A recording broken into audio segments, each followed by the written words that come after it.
हमारा बिल्कुल भी ये मशीनों के ऊपर भरोसा नहीं है। इससे हमें लगता है कि हमारा जो जनादेश है वो छीन लिया जाता है। हमारे देश की जनतंत्र पे, लोकतंत्र पे सबसे बड़ा हमला अगर कोई है तो वो ये मशीनें हैं, क्योंकि लोग वोट किसी को देंगे, मत किसी को देंगे और चला किसी और को जाएगा। इन मशीनों के खिलाफ डिसुएड करने, मतलब बोलने से और इसके खिलाफ बड़ा आंदोलन करने से कांग्रेस पार्टी को किसी ने रोका, राहुल गांधी जी को किसी ने रोका, तो वो जयराम रमेश जी का नाम उसमें सबसे ऊपर आता है।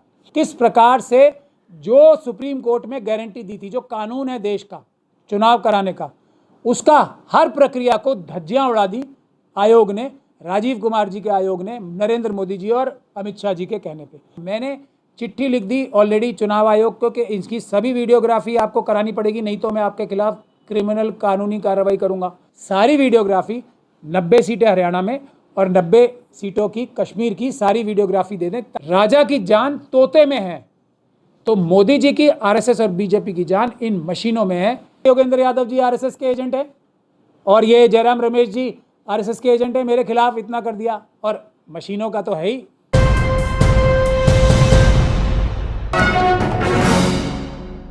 मेरा मुद्दा ये है कि हम लोगों ने कई साल से, बहुत सारे लोग इन मशीनों के खिलाफ, कि ये संविधान के ऊपर सबसे बड़ा हमला है, बहुत सारे लोग आंदोलन कर रहे थे कई सालों से।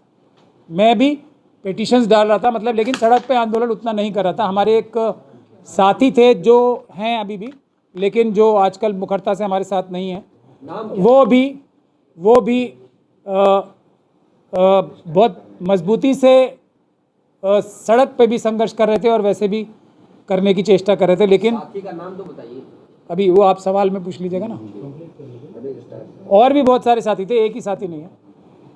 लेकिन 5 जनवरी को इस साल की पूरे देश की जनता ने मुझे फ़ोन किए, बहुत सारे हज़ारों लोगों ने फ़ोन किए, कांटेक्ट किया, सड़कों पे लोगों ने मुझे रोका कि हमारा बिल्कुल भी ये मशीनों के ऊपर भरोसा नहीं है। इससे हमें लगता है कि हमारा जो जनादेश है वो छीन लिया जाता है।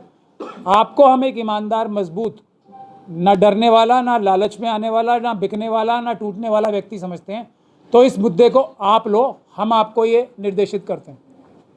तो जनता के इस निर्देश के बाद मैंने 5 जनवरी को कमीशन के खिलाफ हमारी लॉयर्स की टीम ने एक बड़ा मार्च किया, हमें अरेस्ट किया, हमारे ऊपर पुलिस ने ज़्यादती भी की, और उस दिन से लेकर आज तक मैंने बीड़ा उठा लिया कि ये मशीनों के द्वारा जो जनादेश, जो जनता की आवाज़ है, उसी को छीन लिया जाता है। मतलब ये हमारे देश की जनतंत्र पे, लोकतंत्र पे सबसे बड़ा हमला अगर कोई है तो वो ये मशीनें हैं, क्योंकि लोग वोट किसी को देंगे, मत किसी को देंगे और चला किसी और को जाएगा। इससे बड़ा कुठाराघात, इससे बड़ा हमला संविधान के ऊपर बाबा साहब डॉक्टर भीमराव अंबेडकर ने जो एक वोट का अधिकार हर एक को दिया बराबर बराबर, उसी को छीन लेना, देश का मालिक सारी जनता को बनाया, उसी को छीन लेना, वो सबसे बड़ा अटैक है। तो मैंने बीड़ा उठा लिया, मैंने तय कर लिया, और आप सभी लोग जानते हो, अगर मैं कोई चीज़ का फैसला या वादा कर लेता हूँ तो सलमान खान का फिल्मी डायलॉग मैं अमल में ले आता हूँ, फिर मैं अपने आप की भी नहीं सुनता हूँ। तो इस मशीन के बारे में मैंने तय कर लिया, और मैं ये ऐसा फैसला कोई फिल्मी डायलॉग की तरह नहीं करता हूँ। पहले उस पर मैं रिसर्च करता हूँ, सारी मेहनत करता हूँ, पूरी ताकत लगाता हूँ, अपने सारे साथियों से सलाह मशवरा करके एक 100% ओपन शट केस बनाता हूँ, जैसे मैं केस अदालत में लड़ता हूँ। उसके बाद मैं फिर निकल पड़ता हूँ आगे, फिर मुझे दुनिया की कोई ताकत रोक नहीं सकती। तो बहुत सारे हमारे साथियों ने हमारा साथ कम देना शुरू कर दिया, छोड़ दिया। बहुत सारी पॉलिटिकल पार्टीज़ हमारे साथ आई, हालांकि हर पॉलिटिकल पार्टी की टॉप लीडरशिप जो है वो ईवीएम के खिलाफ है, चाहे वो राहुल गांधी जी हों, चाहे वो खड़गे जी हों, चाहे वो अखिलेश यादव जी हों, चाहे वो मायावती जी हों, चाहे वो शरद पवार जी हों, चाहे वो फारूक अब्दुल्ला साहब हो, चाहे वो लालू यादव जी हों, चाहे वो अब जगन रेड्डी साहब हों, अभी तो वो भी, उनको भी एकदम बहुत शौक लगा है पिछले चुनाव से, चाहे कोई ममता जी हो, कोई भी हो, ईवीएम के सब खिलाफ हैं। खुद मोदी जी भी 2014 से पहले, भारतीय जनता पार्टी भी ईवीएम के सख्त खिलाफ थी, मशीनों के सख्त खिलाफ थी। चलिए, तो अब लेकिन हर एक 2014 के बाद हर एक पॉलिटिकल पार्टी के टॉप लीडरशिप के चारों तरफ स्लीपर सेल्स, जिन्हें ट्रोजन हॉर्स भी कहा जाता है, स्लीपर सेल भी कहा जाता है, वो एजेंट कहा जाता है। आरएसएस और बीजेपी ने हर बड़ी बड़ी पार्टी के अंदर अपने जो मुखबिर हैं, जासूस कह लीजिए, स्लीपर सेल कह लीजिए, बिठा दिए हैं। और उनका काम, सबसे बड़े कामों में से एक बड़ा काम ये है, गुमराह तो हर टॉपिक पे करें, लेकिन मशीनों के ऊपर अपनी लीडरशिप को बिल्कुल भी एजिटेट ना करने दें। और कुछ लोग ऐसे भी हैं उनमें से जो नज़र तो हमारे साथ आते हैं, मतलब सिविल सोसाइटी के साथ नज़र आते हैं, देखने में ऐसे लगते हैं कि ये भारतीय जनता पार्टी और आरएसएस के खिलाफ है। ऐसे बहुत सारे एग्जाम्पल आप भी देख रहे हो, लेकिन अंदर से वो होते आरएसएस और बीजेपी के साथ हैं। और अपने चेहरे से नकाब कई लोगों ने उतार दिया है, कई लोगों ने अभी भी नहीं उतारा, लेकिन रंगे हाथों कई लोग पकड़े गए। तो 2 लोगों का और 2-3 लोगों का मैं आज खुलासा करने वाला हूँ। ये हरियाणा के चुनाव के बाद ही इनको मशीनों के बारे में ये कमी पता लगी, ऐसा कहना सरासर नादानी होगी।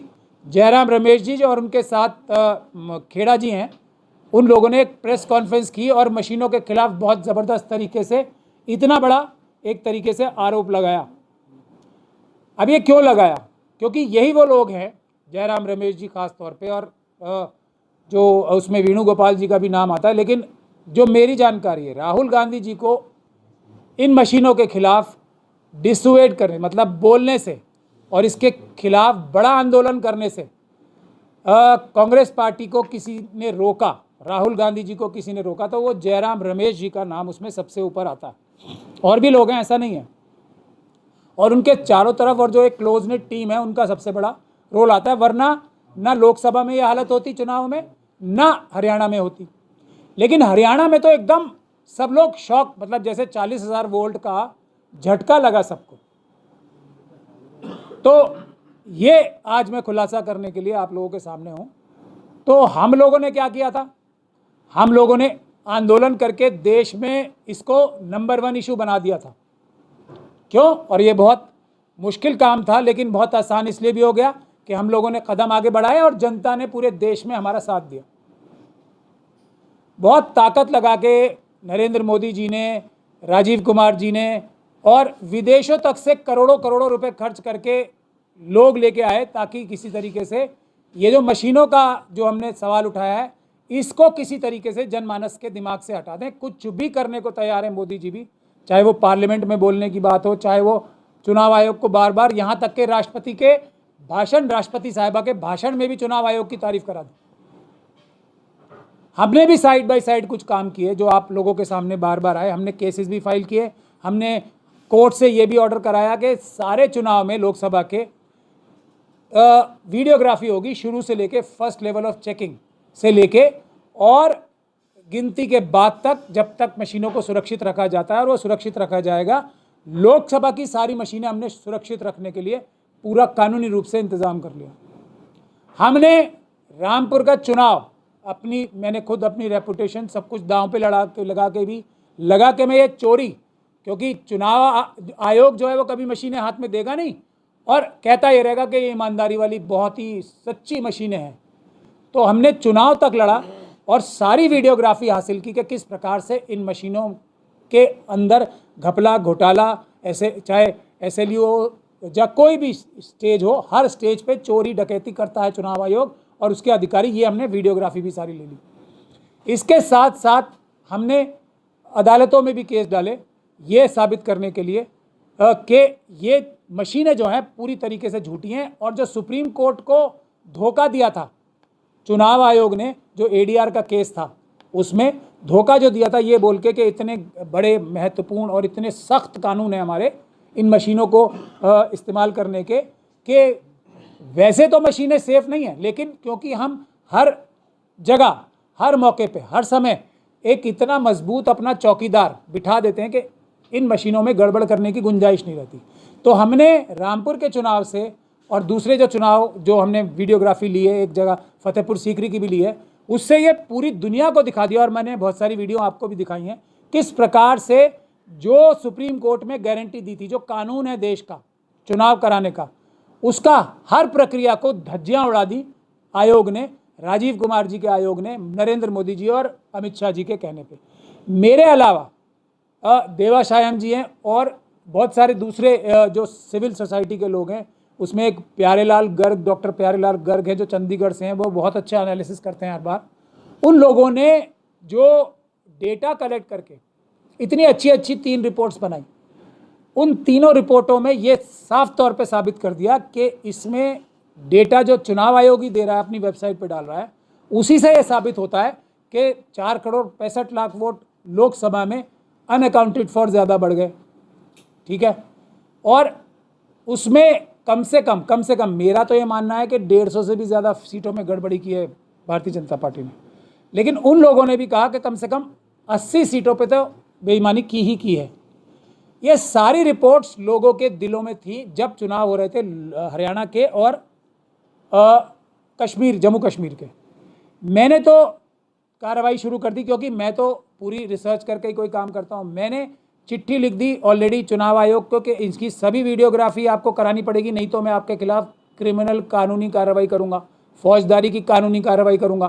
तो हरियाणा के चुनाव की सारी मशीनों की वीडियोग्राफी, चुनाव के सारे प्रक्रिया की वीडियोग्राफी, और जम्मू कश्मीर की 90 सीटें हरियाणा, 90 सीटें जम्मू कश्मीर में हमने वीडियोग्राफी के लिए चिट्ठी लिख दी और चुनाव आयोग ने वो वीडियोग्राफी कराई होगी, ऐसा मैं दावा करता हूँ। सारे सबूत अभी वीडियोग्राफी में मौजूद होंगे, ये मैं दावा करता हूँ, क्योंकि इतनी रेपुटेशन तो मेरी है, चुनाव आयोग को पता है अगर उन्होंने मेरी बात को नहीं माना तो फिर जेल ज़्यादा दूर नहीं रहेगी।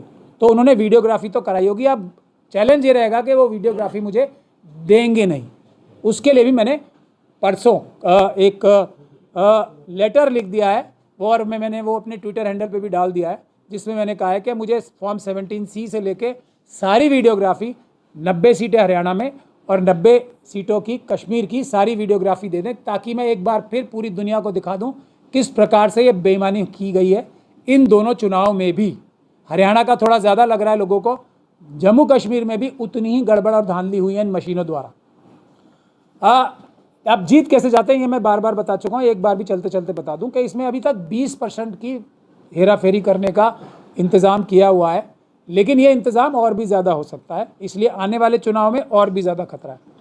ये हरियाणा के चुनाव में तो सब पॉलिटिकल पार्टीज़ को साफ पता था कि महमूद प्राचा साहब जो कह रहे हैं, जो गर्ग साहब कह रहे हैं, जो देवाशायम साहब कह रहे हैं, जो 3 रिपोर्टें डिटेल्ड में पब्लिक डोमेन में आई हैं, ये सब सच हैं। लेकिन जयराम रमेश जी जो और उनकी टीम जो नज़र आती है उनके साथ ख़ास तौर पे, और जो उनके सहयोगी हैं उनमें से एक वेणुगोपाल साहब भी बताया जाता है, और तो उन सब लोगों ने राहुल गांधी जी को मशीनों का मुद्दा मेन मुद्दा बनाने से रोका। एक पब्लिक डोमेन में जब सुप्रीम कोर्ट में ये केस चल रहा था ना, मैंने तब भी ये बताया था कि सबसे ज़्यादा हैरानी की बात ये थी कि सुप्रीम कोर्ट में बहस ये की गई कि हमें चुनाव आयोग की निष्पक्षता पे कोई शक और शुबे की गुंजाइश नहीं है। तो ये सबसे बड़ी गलती की थी। हम लोग तो कहना ही ये चाहिए सबको कि चुनाव आयोग चोरी कर रहा है। जब तक हम ये कहेंगे ही नहीं तो कौन सा कोर्ट हमें मदद करेगा। तो उसके बाद एक और चेहरा बेनकाब हुआ, और वो है योगेंद्र यादव जी का। कितने हमारे अपने लगते थे वो कि ये संविधान की रक्षा करने वाले हैं, ये हमारे ओबीसी समाज से हैं, कितने अपने लगते थे। ये भी स्लीपर सेल निकले। और सबूत जो ये तीनों रिपोर्ट्स पेश की गई, जिसमें प्यारेलाल गर्ग साहब की भी इन्वॉल्वमेंट थी, और वो इतनी अच्छी एनालिसिस करते हैं, आप लोग उनके इंटरव्यू सुनो, आपको नज़र आ जाएगा। देवासायम साहब ने, रिटायर्ड जजेस ने, बहुत सारे एक्टिविस्ट ने, इंटरनेशनल जो एक्सपर्ट्स हैं इस बारे में, उन सब की 3 रिपोर्ट्स तैयार की, तीनों का। और एक जर्नलिस्ट भी हैं, अग्रवाल साहब है, उनका नाम मुझे याद नहीं है अभी। तो उन सब लोगों ने इतनी अच्छी मशीनों के बारे में रिपोर्ट्स तैयार करके पब्लिक डोमेन में डाली। चुनाव आयोग ने कभी भी उनका जवाब नहीं दिया। जवाब दिया तो कैसे, 17 सितंबर को ये मशीनों का मामला किसी तरीके से ज़मीन में गाड़ दें, देश की जनता बस मशीनों की बात करनी बंद कर दे, बाकी भारतीय जनता पार्टी को कितनी बुराई कर लें, उनको कितनी गाली दे लें, कोई फ़र्क नहीं पड़ता। उनके ऊपर ये इल्ज़ाम लगाने के ये धर्म की राजनीति करके बेईमानी से वोट ले रहे हैं, उनको कोई फ़र्क नहीं पड़ता। ये कह दें कि जाट वर्सेस नॉन जाट हो गया, कोई भी एक्सप्लेनेशन दे दी जाए चुनाव हारने की, भारतीय जनता पार्टी और आरएसएस को फ़र्क ही नहीं पड़ता। क्यों? क्योंकि असली मुद्दा क्या है उनका, वो है ये मशीनें। तो वो अपने आप ही अपनी कई तरह की गलतियां भी खुद ही कबूल करते हैं। जैसे नायब सिंह सैनी जी ने कहा, हमने सब मैनेज कर लिया है, सब जुगाड़ कर लिया है, ये चुनाव से पहले ही बोला ना उन्होंने, हमने सब व्यवस्था कर ली है। मतलब वो कुछ भी उनके ऊपर इल्ज़ाम लगा दो, लेकिन मशीनों की बात मत करो, क्योंकि वही सारी सबसे बड़ी गड़बड़ी की, मैं ऐसा नहीं कह रहा और तरीके से गड़बड़ी नहीं होती है, मशीनों से सबसे बड़ी गड़बड़ी होती है। और मशीनें, जैसे राहुल गांधी जी के शब्दों में, राजा की जान तोते में है, तो मोदी जी की आरएसएस और बीजेपी की जान इन मशीनों में है। इस चीज़ से राहुल गांधी जी को किसी ने रोका, तो एक तो जयराम रमेश जी और उनकी टीम ने, मैं धीरे धीरे करके सबके नाम उजागर करूंगा, और एक योगेंद्र यादव जी ने बहुत लंबा चौड़ा है आर्टिकल लिखा 17, देखिए अखबार भी कौन सा चुना गया, Indian express, journalism of courage, एक आर्टिकल लिखा जिसमें उन्होंने सारी रिपोर्ट्स को, प्यारेलाल गर्ग साहब की हो, देवा शायम साहब की हो, मैंने जो भी सबूत पेश किए उसको पूरी तरीके से झूठा ठहरा दिया, और ये बोला कि अब जो है ना ये जो मशीनों की डिबेट है ये बंद हो जानी चाहिए। ये उनका मैं पढ़ूंगा नहीं, क्योंकि मैं दिखा देता हूं आपको। ये इन्होंने 17 सितंबर को पूरे देश का और दुनिया का ध्यान बटाने के लिए ये आर्टिकल लिखा 17 सितंबर को। कब? जबकि हरियाणा के चुनाव के नतीजे आने वाले थे। ये नजर आ रहा है आपको सबको?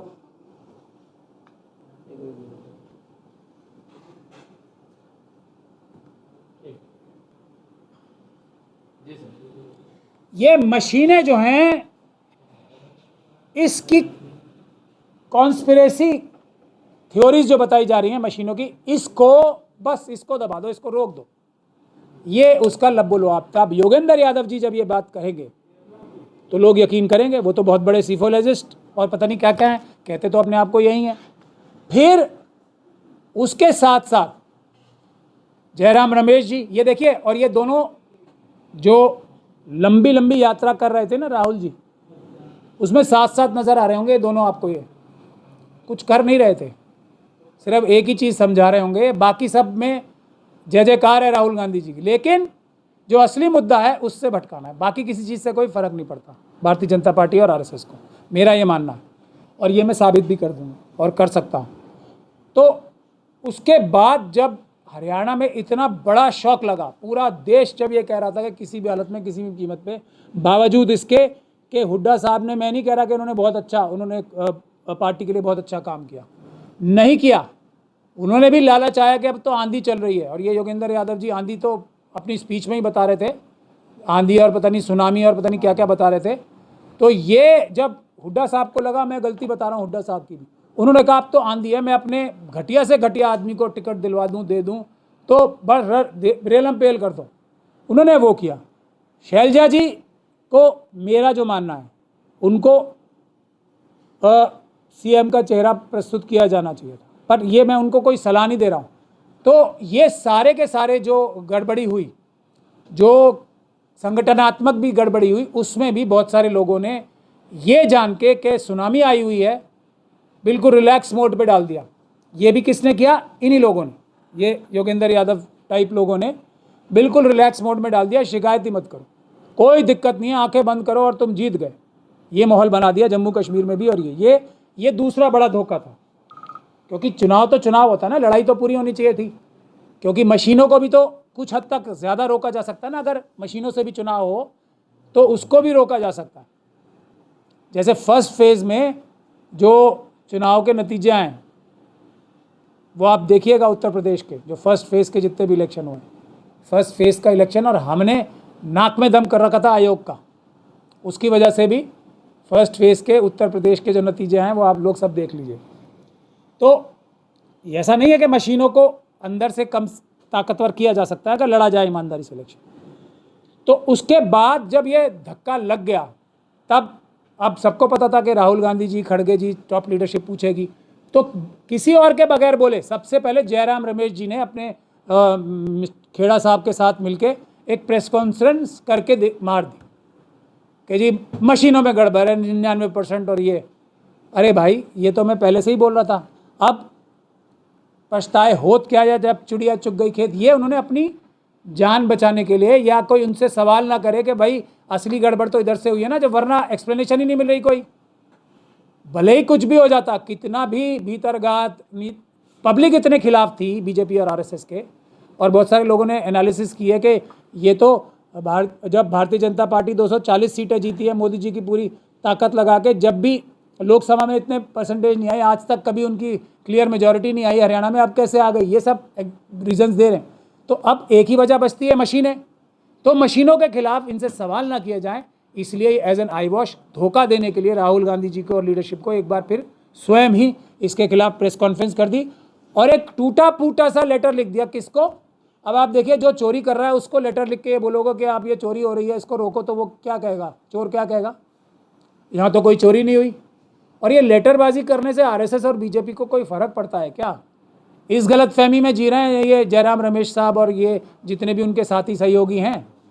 तो ये एक धोखा देने के लिए अपनी पार्टी हाईकमांड को, ये एक्टिविटी भी एक कॉन्सेप्ट होता है हाईजैकिंग द ऑपोजिशन, ताकि ये मशीनों की आवाज़ उठाने वाली भी जो आवाज़ है वो भी खुद कौन बन जाए? जो मशीनों के लिए भीतरघात करने के लिए स्लीपर सेल हैं। तो वो स्लीपर सेल ही मशीनों के बारे में प्रोटेस्ट करने पहुंच गए, आगे आगे बढ़ के फ़ोटो खिंचवा ली, और उनके कुर्ते देखिए और चेहरे देखिए, कितनी मुस्कुराहटें नज़र आ रही हैं चेहरे पे, जैसे कोई वो फंक्शन अटेंड करने जा रहे हैं, किसी की बर्थडे पार्टी अटेंड करने जा रहे हैं। कोई सीरियसनेस नहीं, कोई मन में आग नहीं, आज तक नहीं लगेगी। इनके वो एकदम बढ़िया कलफदार कपड़े होंगे, और मतलब खुद इनके लीडर जो हैं, ना खड़गे जी ना राहुल जी के कपड़े भी इतने कलफदार नहीं होते हैं जितने इनके होते हैं। इनके कपड़े पे सिलवट आ जाए तो ये प्रेस से ब्रीफिंग नहीं करते हैं। ये कैरेक्टर लेके ये पहुंच गए वहाँ पे, और नाकाम होके फिर अपना मुंह लटका के वापस आ गए और चुपचाप सो गए। दूसरा, अब मैं महत्वपूर्ण बात बताता हूँ, इसलिए बता रहा हूँ कि ये जो आरएसएस के स्लीपर सेल जिन पे इल्ज़ाम लगा रहा हूँ, अब ये क्या बोल रहे हैं ये और देख लीजिए आप।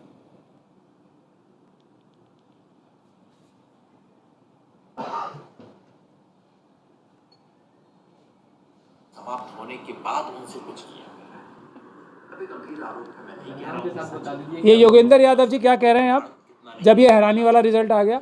चुनाव आयोग का जवाब भी मैंने पढ़ा, वो इतना टेक्निकल है कि मैं तो इंजीनियर नहीं हूँ, बैटरी और ये सब मुझे समझ नहीं आता, लेकिन मामला गंभीर है जिसकी जांच होनी चाहिए।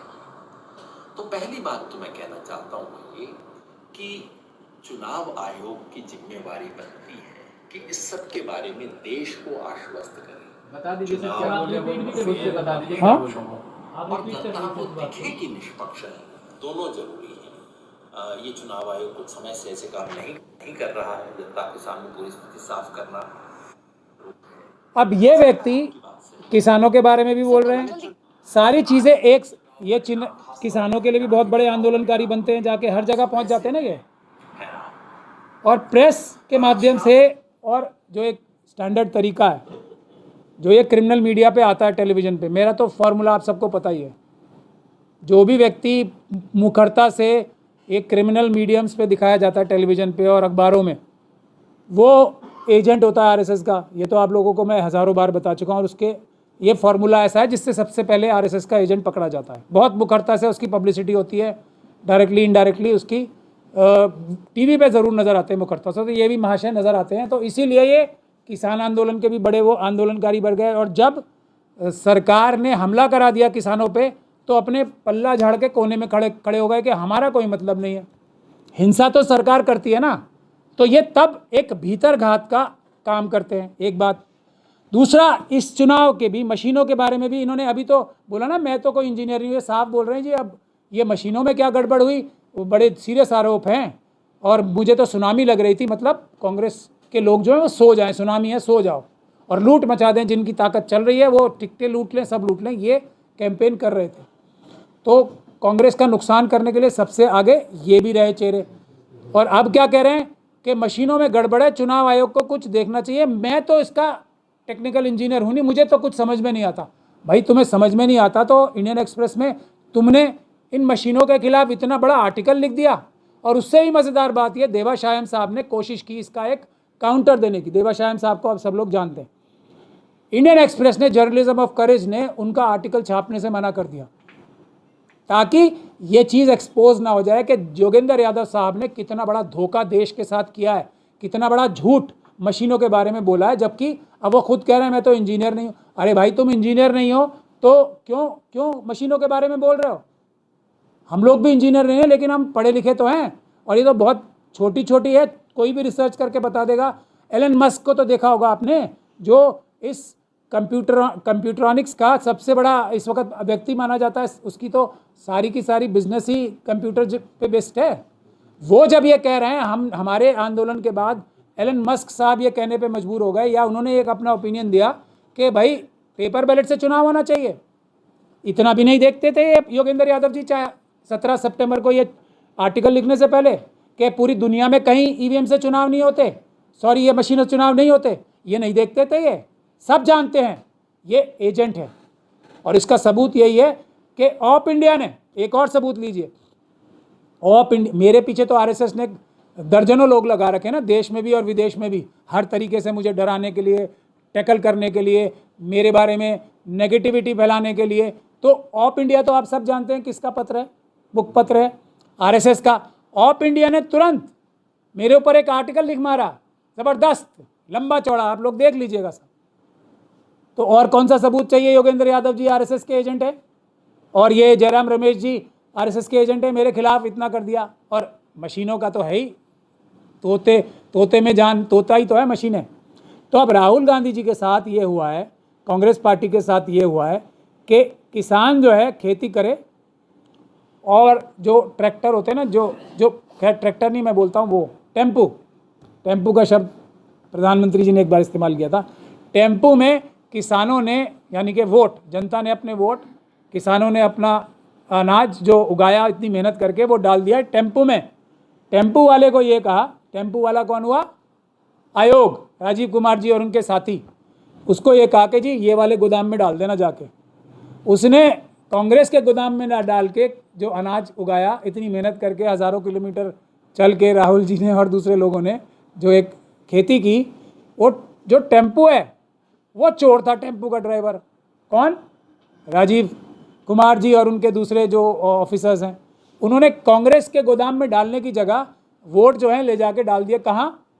बीजेपी के गोदाम में। ये है इस सारे प्रकरण की सच्चाई। और जो चौकीदार थे किसके? टेम्पुओं के। कौन? ये जयराम रमेश जी, वेणुगोपाल साहब और दूसरे लोग उनके, और ये योगेंद्र यादव जी जो एक तरीके से न्यूट्रल अंपायर्स थे, जो अपने आप को ये बता रहे हैं कि हम तो बिल्कुल न्यूट्रल हैं। वो कौन थे? वो भी आरएसएस के एजेंट्स थे। तो इस प्रकार से ये धोखाधड़ी हुई है। मेरा डर अब ये है कि इस चुनाव के बाद, और ये वाला इलेक्शन जो है, मोदी जी ने ये देखा होगा, अमित शाह जी ने ये देखा होगा कि पहले तो मुझे लग रहा है ये वाला चुनाव वो जो मशीनों के ज़रिए ज़्यादा धांधली नहीं करना चाहते थे, इसीलिए मोदी जी वहाँ गए नहीं ज़्यादा, और अमित शाह जी भी हरियाणा में आप लोगों ने देखा होगा ज़्यादा गए नहीं। लेकिन उन्हें लगा होगा कि पार्टी के अंदर जो इतनी सुगबुगाहट चल रही है हमारे खिलाफ, कहीं हरियाणा के चुनाव के तुरंत बाद ही हमारे खिलाफ बगावत करके हमें हटाना दें। तो इसीलिए क्या किया उन्होंने, लास्ट मोमेंट पे जो सबसे क्रूड तरीका होता है ना मशीनें बदलने का, मशीनों को बदलने का एक सबसे ज़्यादा क्रूड तरीका होता है हेरा फेरी करने के लिए, वो तरीका यूज़ कर लिया। और उसी वजह से ये जो 99% की बात आ रही है ना बैटरी की, वो एक छोटा सा वो है। अगर ये मेरे पास आ जाते कांग्रेसी, तो मैं तो इनको 10 सबूत देता था ना, जो इस बैटरी से भी ज़्यादा मजबूत सबूत हैं। तो मेरे पास तो ये आएंगे नहीं। दिग्विजय सिंह जी आए, बस एक बार आके चले गए, वो भी बाय बाय टाटा। और भी लोग आए थे, बाबरिया साहब भी आए थे, लेकिन मन में तो किसी के है नहीं ना।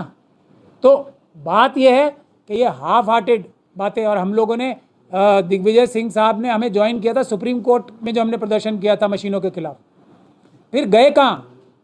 अब हैरान क्यों हो गए? ये जो हैरानी करने का नाटक दिखा रहे हैं ना, अब ये और भी बड़ी साजिश है। इसीलिए हम लोगों ने तो अपना काम करना ही है। 17 तारीख को हम जंतर मंतर पे सुबह 11 बजे से हम इसके खिलाफ प्रदर्शन करेंगे, चुनाव आयोग के खिलाफ, आरएसएस और बीजेपी के खिलाफ। 17 अक्टूबर 11 बजे सुबह जंतर मंतर पे हम लोग ने जैसा वादा किया था मैंने आंदोलन करने का, आंदोलन दोबारा शुरू है। मैं किसानों से, चरूनी साहब को कैसे क्यों हराया बताइए आप? चुरूनी साहब को हराने का क्या पर्पस था? एक तीर से दो शिकार, कि किसानों का मुद्दा ही नहीं है। अब आप बताइए इससे बड़ा झूठ कुछ हो सकता है? और कितनी आसानी से साबित कर दिया। और यही योगेंद्र यादव साहब बैठ के बता रहे हैं।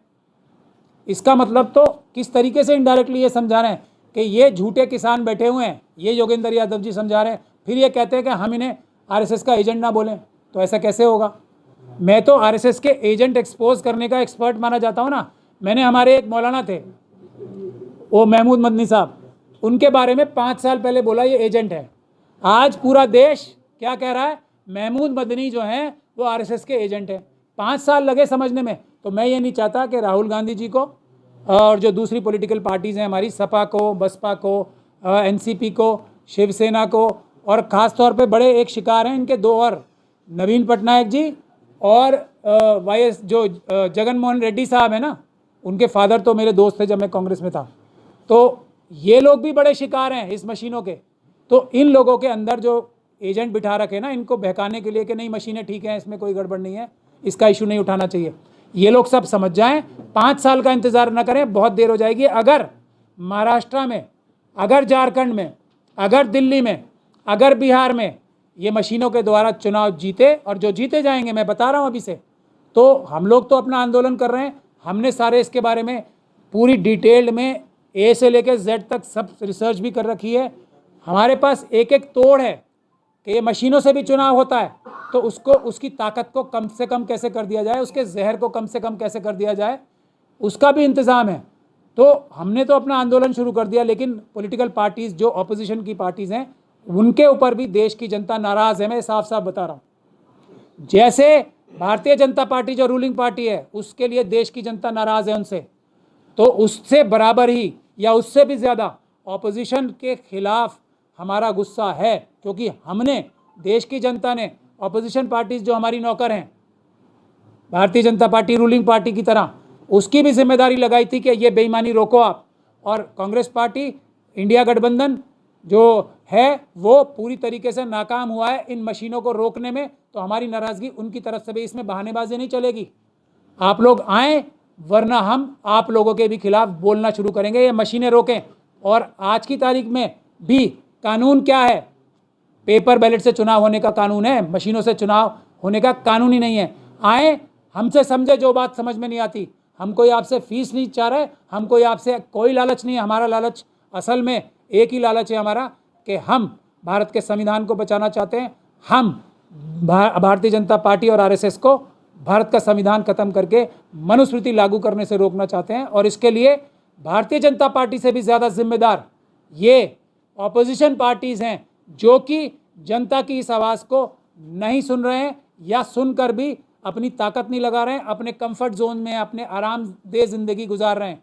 सड़कों पे आएँ, वो सारे लीडर जो आज एसी में बैठे हैं, कुछ मुट्ठी भर लीडर्स ही हैं जो सड़क पे लड़ाई कर रहे हैं, उनका साथ देने के लिए। और उन टॉप लीडर्स की भी जिम्मेदारी है, ये नहीं कि खुद मेहनत कर ली इतनी, आपको अपनी पार्टी के लोगों को भी मेहनत करानी पड़ेगी।